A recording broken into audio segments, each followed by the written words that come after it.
Hello, everybody, and welcome to the Outdoor Collective. It's me, Rick Moore. Today, this week, I am here in the cabin by myself. Kyle is taking a trip to Northeast United States. He is out in the boondocks, unable to get any kind of signal.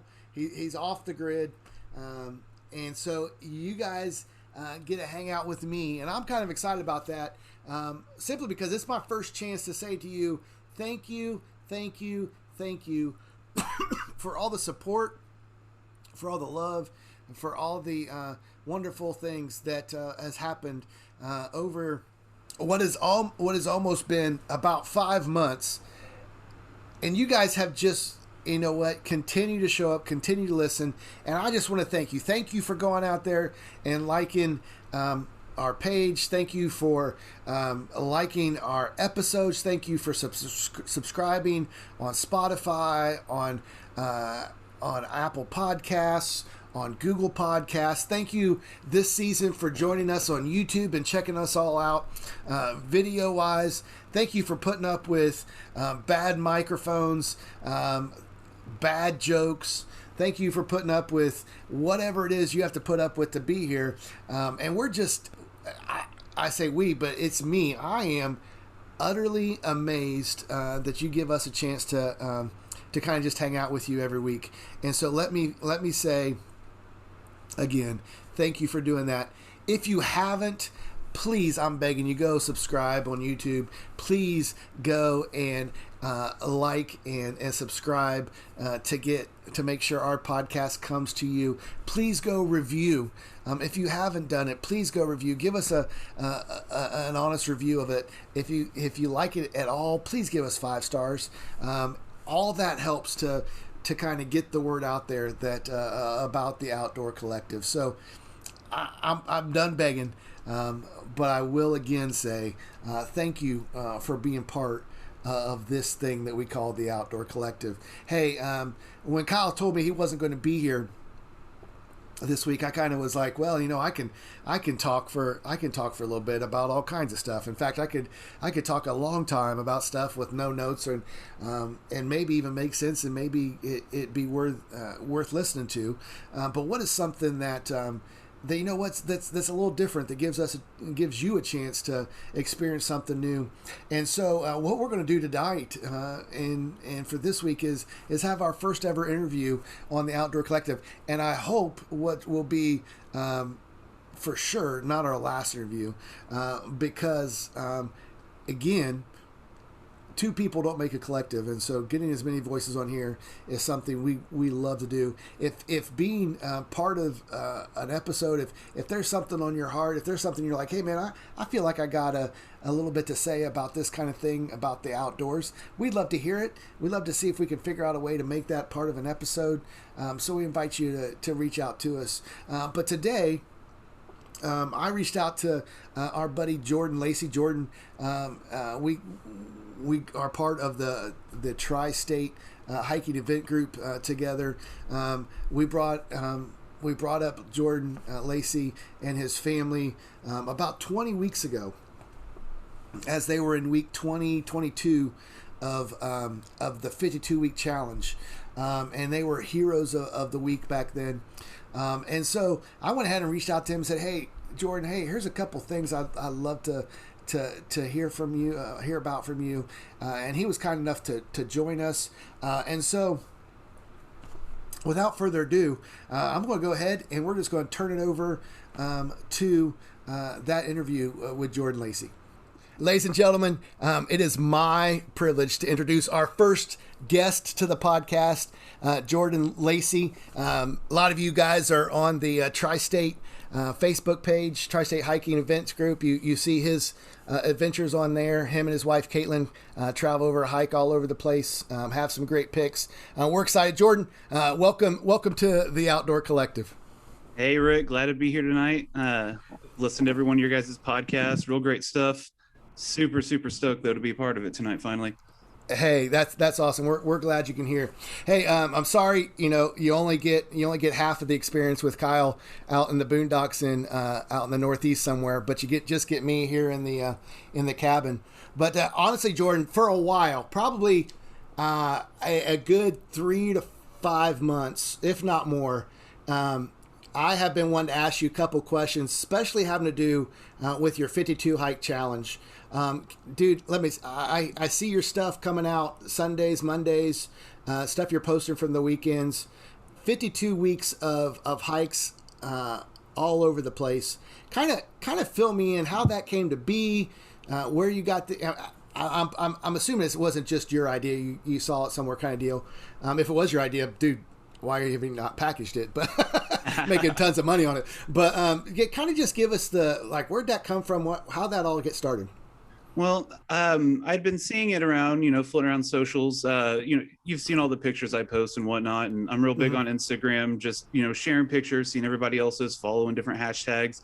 And I kept seeing it pop up starting probably around November this year. I looked into it. There's an organization online you can Google and get to, and it's a whole thing. You can order finisher medals from them. They have whole packages you can get, and it sounded like a really neat idea to keep people moving and getting outside, just something to do. And then New Year's Eve this year, we lost my dad unexpectedly, and it kind of coincided with a kind of a New Year's resolution, like let's not let this death drag us down. Let's do something to keep moving forward, something positive, keep going, help with the kids too to move on. And we decided to do the 52 hike challenge, and essentially what it is there are 52 weeks in the year, and you need to get outside at least one day that week and do any kind of hike you can do 52 consecutive weeks. And awesome. So we decided to run with it, and we've mixed in other challenges with it. We decided to do all 24 Indiana state parks. There are 8 official DNR state park challenges, so we've conquered all of those as well. And it's just been real exciting. We've got the kids out a lot more. We've always been kind of an outdoor hiking, camping family anyways, but now that we've turned it into like a challenge and even a kind of a contest with the kids, it's just really kept everybody moving and outside, and it's been pretty great. That's awesome. So I guess I knew you took the kids with you, but you're telling me all of them, all the last 42 weeks, 43 weeks, whatever it is, your kids have been by you for all those hikes. I'd say the kids probably go on about 60-ish% of them. They have their own activities with school and whatnot. You don't want to wear them out, and they've got their own likes and interests. But as far as the 52 weeks, consecutively, Caitlin and I are doing that. We might not always get to hike together. Sometimes she'll fly down and go somewhere with her parents, and I've got work stuff, so I might be hiking at Pokagon State Park doing Hell's Point Challenge in the snow this February, and she's down hiking around Fort Myers doing some sand hikes in the beach and going to historic places. So we both keep it going. Yeah, sounds like she got the good part of that deal. But yeah, I've done. She definitely did. I've been in Pokagon in the snow. I will guarantee you she had the good part of that deal. Well, that's Absolutely. Awesome. In now, is it 43 or 42, 43 after last weekend? Just finished a 2-parter for 42. So for 42. So if you I realize it might be like choosing your favorite kid, but what? Give me your top 3. Like, what are your 3 top hikes that you've been on this year so far? The first one that stands out, Caitlin and I spent a week road trip around Colorado, hitting up all the national parks there. And we lucked into a permit to go to the bottom of the Black Canyon at Gunnison National Park. Wow. Now, typically, you get 15 permits a day for the routes into the canyon. There's 3 on the north, 3 on the south, and they usually are out by 4 o'clock the day before. So we drove to Black Canyon just thinking we'd, hike at the top, see some overlooks and move on. But with the rains and whatnot, we lucked into a permit. So threw on our packs, and this is a less than a 3-mile hike round trip. You go straight down the Black Canyon, and we're talking a 2,000-foot descent, and that 2,000 feet is only 3/4 of a mile down. So you go down, you've got to scramble over some rocks, and you get to the bottom of just this immense, deep, narrow canyon. I mean, some parts of it only get sunlight for 33 minutes of the day, and just words, pictures, description, nothing can really accurately describe just the sheer sense of wonder you get getting down there. And I mean, it takes your breath away. Kate cried. She sat there and cried like it was a beautiful piece of art. And the hike back up, I mean, it's brutal. 3/4 of a mile, a 2,000-foot climb. It's brutal. Oh wow, yeah. But, is that hand over hand? Some of that, or a lot of it is bear walking.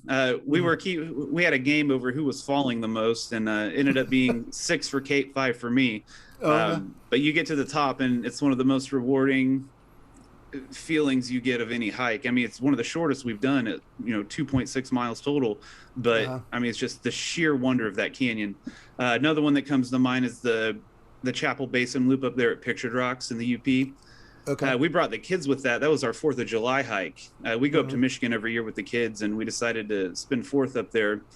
You start out from the parking lot, you get to go through the woods, past a couple waterfalls. You get to Chapel Beach, which is the only way to get there is by boat or the long hike in. And I mean, you see all those rock formations up there on Lake Superior, those crystal blue waters. It's hot on a July day, even for the UP. So kids are swimming, enjoying it. You get to walk across the top of those rock formations and looking back at them and loop back in. That was actually the kids' longest hike of the year. I think we logged about 13.2 miles that day. And, with a 5, 7, and 11-year-old, I mean, that's good work on them. Yeah, for sure. And another one closer here to home, I'd say, is there in central Tennessee near Sparta. They've got a hike called Virgin Falls. And, some parts of Tennessee out there, it's almost like a jungle in the summer. And this hike is I think we did about 9-10 miles there, but it's just so diverse. It's got everything. It's got a little overlook over the Cumberland Plateau. You follow a creek through. It's got multiple waterfalls. Virgin Falls, I think, is about 60 feet. It's got multiple caves. One of the caves is behind the waterfall. I mean, it's literally got everything. And you just feel like you're in another world out there. Absolutely incredible stuff. And you said that's near Sparta? Is that what you said? Sparta, Tennessee. Yep. That's awesome. What in this 52-week challenge, what's the longest hike you've done? The longest continuous one we logged around 23 miles at our happy place, the Red River Gorge. There you go. Caitlin and I and a friend of ours, we got up. We started at Jump Rock. We went up to Sand Mountain, over to Cloud Splitter, over to Adena Arch, over to Indian Staircase, dropped down, walked the road all the way back down, all the way through to Auxer Ridge, did that loop, Courthouse Rock, Double Arch, and then walked all the way back to the car. Wow. And we're talking... In one Go day. ahead. In one day. One day. continuous No hike. kidding. Yep. Oh, One wow. continuous hike. It was Father's Day. It was my Father's Day gift, was to go down for the weekend. And I mean, we're talking, how humid it gets there in the gorge. We're talking a 95-degree, 100% humidity day in East Kentucky. So it was trials and tribulations for sure on the trail that day. Right. Exactly. I have done several of those hikes, and even some of them as 2-dayers, and to put all three of them, and put all those in as one. Wow. That's lots of up and down there. Oh yeah, we're short on time. We could only stay the one night, so we just wanted to get it all in. Our buddy had never been there, Kate had never been there, so we just fit it all in. That is crazy. Now, what about your shortest one? Like, you said, you said all you got to do is get out and do a hike. If is there life happens? Is there a chance when you got, hey, I got 1.5 miles in at my local park, or something like that kind of deal? Yeah, and even on those, we try to hike another day. But the shortest hike we've registered, and that was part of getting all 24 state parks in, was Falls of the Ohio there, right by New Albany, as you come over the bridge from Louisville. Yeah. It's I think it's the smallest park in our system, second smallest. But it's just, the simple falls right there of the Ohio River. They've got the real cool fossil beds right there out front. We did that in April after doing Charlestown, and usually you can just walk those fossil beds, but they'd had a lot of rain and flooding, so all that driftwood and debris kind of ruined the trail. I think we only got 0.6 miles in, just kind of kinking around there in the fossil beds. Nothing really to write home about, but we wanted to get every state park in the book, and luckily we'd been there before and seen it at its full splendor, so it wasn't too disappointing. I gotcha. Now, what about close to home? Are there places where, hey man, you know what, we got time to get out today, but we're just going to be here close? A couple places around close to you? Yeah, I mean, the great thing about Plainfield is there are so many parks within Plainfield, and they're all connected. We have a trail system here through Plainfield. We actually live in a neighborhood that connects to it. So, Okay. on some of the hikes where I've been away and Kate's been here, she's taken the kids and the pup. They've walked those trails and they actually lead into town and go, luckily for the kids, right by the Dairy Queen. Yeah, exactly. But we also consider Shades kind of our hometown park because, Mm-hmm. it's only 40 minutes from us. So if Yeah. those are usually our closest hikes. The kids get bored with the small park stuff and especially Mm-hmm. flat stuff. If you want to keep the kids hiking, they got to boulder, scramble, creek cross. So Shades is usually our go-to. Shades or Turkey Run. That yeah, those are great parks as well. And then so you brought up Colorado. Is that the farthest from home you've done? Yeah, the furthest there would have been probably the Longhouse hike there at Mesa Verde. You Mm-hmm. walk out there on the plateaus on top of that mesa and go down into the canyon and get to see all those ancient Pueblo dwellings. And they have the rangers down there telling you about the history of it and whatnot. And Mm-hmm. that mile wise was probably the furthest away from home we've been so far this year. There you go. Now, one thing is kind of just kind of wrap this up.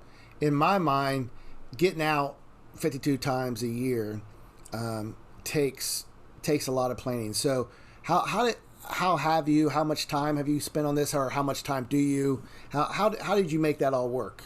And obviously, you weren't waking up on Friday morning going, "Hey, we're going here this weekend to hike," or whatever. How'd that all work? Well, you don't want it to really get in the way of you don't want it to just take over your entire life. You still got to live a healthy life, Mm-hmm. with everything else. So I like to plan it around what we have coming up. We just got back this weekend from my in-laws down in Tennessee. So we go down there, we plan some Tennessee hikes, some smoky hikes. Mm-hmm. We know we're going to be home for the weekend, but maybe kids had a lot of stuff going on. We had a real busy week. We want to keep it more chill. We might go to Fort Bend there in Indianapolis.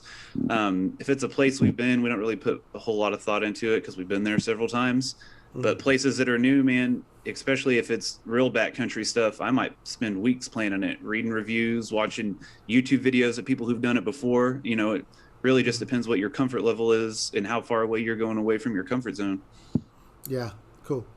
Well, yeah, like I said, I think we brought, if I remember right, when you were Hero of the Week, I think you were around 22, 23 weeks in, Yep. as somewhere around there of doing it, and now we're another 20 some weeks later, and you guys are still keeping it.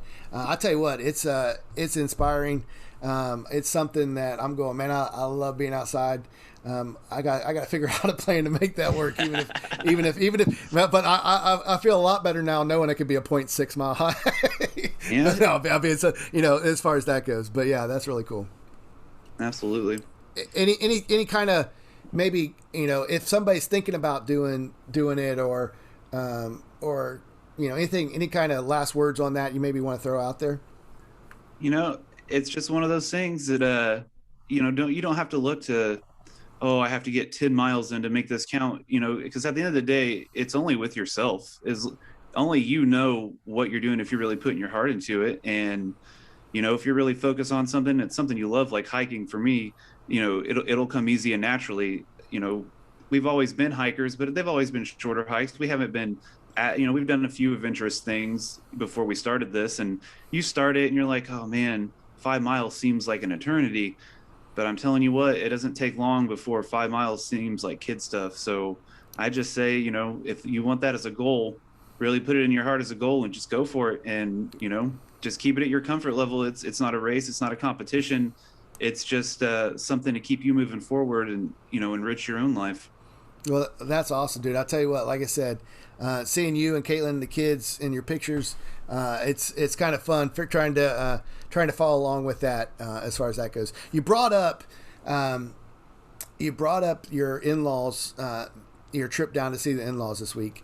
And you and I kind of had talked on Facebook a couple times about you summoning Leconte. And you told me something that I was like, wow. You said that was the 9th time that you've done that. Is that correct? So, Yep. So what is it? I know I've been to the top of a couple summits, maybe 2. No, but at each time, I know in my mind, it's like, dude, this was awesome. It's beautiful. I love it. But I'm good. Probably don't need to go back up. What about it? What about, like, it makes you say, you know what? I want to go back 3, 4, 6, 8, 9 times, kind of deal. Yeah, the mystical mountain of the Smokies. Yes. Well, there first off, there are several ways to go up LeConte. There's five. You've got the Trillium Gap Trail, Rainbow Boulevard, Bullhead, and then the famous Alum Cave. Hmm. LeConte just offers so much. I mean, between the biodiversity, chance to see bears, walk behind waterfalls, caves, LeConte's got it all. It personifies those ancient old Smoky Mountains to me. It almost feels like a fantasy land up there. And Hmm. I first started going up to LeConte. I moved to South Carolina for a little while. My stepdad was in the military, so Hmm. some of the first friends I met down there, they loved the Smokies. Their aunt had a cabin up there, so we'd always go up. And a friend of mine took me up LeConte for my first time up Alum, and being a flatlander from Indiana, that was the first mountain I'd ever Yeah. been on, and Hmm. there was just something magic about getting up there and just seeing those rolling hills and mountains and seeing the East Tennessee Valley and the Sugarland Valley. And we kept going back every other weekend. And when we started this 52 hike challenge, it was just LeConte was calling my name again. And Hmm. it's only the sixth tallest mountain east of the Mississippi, or highest mountain east of the Mississippi, but it's the tallest from base to summit. I mean, you take Rainbow Falls up and you're climbing 4,000 feet. And I mean, that's comparable with climbs you're going to get out west. I mean, obviously sans the altitude, but Right. you're Right. still climbing 4,000 feet. And for someone like me who likes to push myself and know my limits, it gets your heart pumping. It's a good way to keep you fit and healthy, and it's just something magic about that mountain. Right. And I don't know a lot about it. I know that's it's special. I've heard a lot of people talk about it. There's some couple cool things at the top. What kind of stuff's going on around up there at the top of it? Well, the main thing everybody goes up for is the Leconte Lodge. Uh huh. It's kind of on the primitive side. It's no roads go up there. It's not like driving up to Pikes Peak or something. Everybody can't get to it. You have to make reservations, usually a year in advance. October 1st, they open up for the lottery. I mean, these are simple, just cabins with nothing but a bed. Uh-huh. And, there's no electricity. There's shared pit toilets and a little dining hall and a gift shop. That sounds And amazing. yeah. And there's through hikers I know call it the LeConte Hilton, because they have the shelter for through hikers. They'll come off the AT and come up on Boulevard over there and get spoiled a little bit over at the LeConte Lodge. I usually pack a little lighter on my lunches when I go up, because they'll serve you lunches. I mean, and we're talking leathered fruit, which is like fruit jerky almost, and the bagels and yogurt, and they carb you up real well after that climb. And they've got a gift Yeah. shop there with a shirt you can only get if you make it to the summit. So it's kind of a cool thing for people, especially if you have younger kids. You take them to the top of Charlie's Bunyan, and there's nothing there but a rock. And what's a kid, what some little kids care, but you go up and get them a cool little souvenir or whatnot. And I mean, it has different meanings for different people, but Right.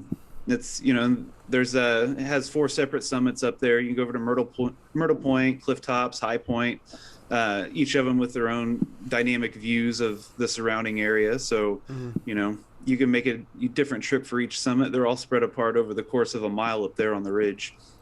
I got you. Okay. And so and so you've talked about the five ways up. Which one's your favorite and why? My favorite way to go up is probably Rainbow Falls. In my opinion, it's the most strenuous because it is a 4,000-foot climb. And it's one of the busier ones at the bottom. A lot of, Great Smoky Mountains is the busiest national park. And I mean, it's almost like an amusement park there. So a lot of people like to go to Rainbow Falls. It's the tallest free flowing waterfall, drop of water in the whole national park. And then you catch it after a rainy day. It's a spectacle. But, you're crossing the Leconte Creek several times, going through lichen covered boulders, moss everywhere. You've got all kind of different wildflowers, and as soon as you move the elevation up, you get into the spruce fir forests, which are kind of a remnant from the ice age. It just feels old and mystical, and I just like the challenge of climbing almost 4,000 feet, because I mean, there's not a lot of places in the eastern part of the U.S. you're going to get a climb like that if you are an avid climber and love it like I do. So that's my favorite way to go up. It is definitely Rainbow Falls, and there before the falls, it is pretty busy with people wanting to come up and see the falls, but after that, man, it thins out to the real hikers and a lot more solitude up on the trail. I got you. For sure, for sure. You're right. There's something about that 3,500 to 4,000 that